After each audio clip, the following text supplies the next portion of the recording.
আজকে আমি রান্না করছি কাঁঠাল। কাঁঠালটা আগে কাটে নেব। এখন আমি কাঁঠালের ইঁচড়টা ভাজি করে নেব আগে, তারপরে রান্না হবে। ইঁচড় রান্না করার জন্য কয়েকটা গোলমরিচ, ধনিয়া আছে, জিরে আছে। জিরের পরিমাণটা বেশি, ধনিয়া কম।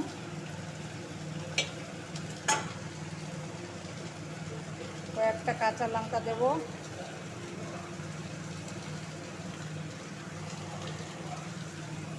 দুটো টমেটো। এটা আমি ভালো করে পিষিয়ে নেব। কাঁঠালটা আমার ভাজি হয়ে গেছে। এখন আমি সেই কড়াইতে রান্না করছি, সব কিছু আছে এর ভিতরে। গোটা গরম মশলা, তেজপাতা, শুকনো লঙ্কা। একদম মাংসের মতো রান্না হবে। এরপরে দেবো আমি কয়েকটা রসুন, পাতলা পাতলা করে কেটে নিয়েছি রসুনটা আমি।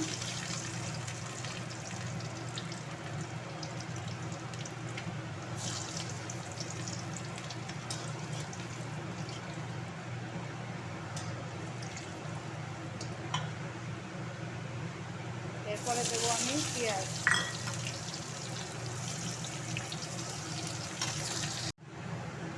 পেঁয়াজ আর রসুনটা আমার লাল হয়ে গেছে। এখন আমি যে মশলাটা করেছি ওটা আমি দিয়ে দেবো।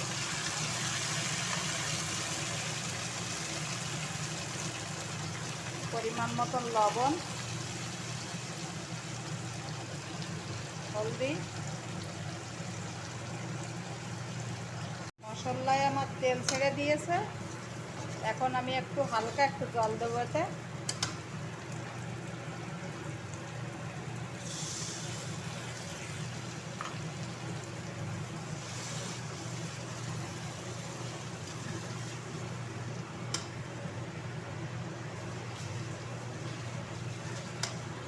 এখন আমি কাঁঠালটা ভাজি করে রেখেছিলাম, এটা আমি ঢেলে দেবো এবার।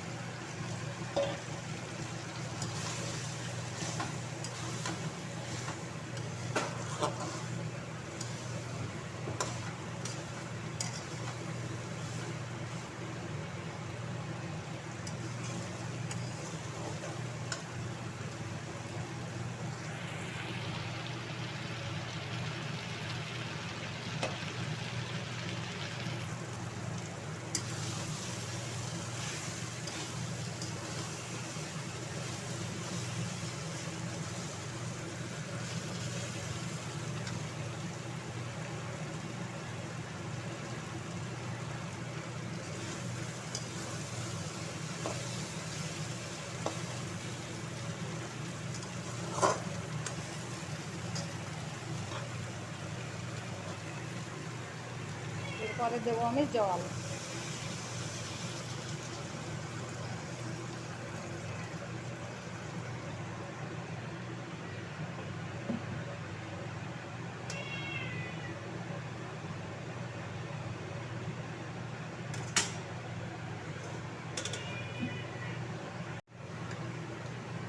এখন আমি কয়েকটা শিঙ্গি মাছ আছে, কয়েকটা বাইন আছে, তাই আমি ডালছি। গরম মশলাটা আমি পিষিয়ে নেব শিলপাটায়। গরম মশলাটা পিষে নিয়েছি, এখন আমি ডালছি এর ভিতরে।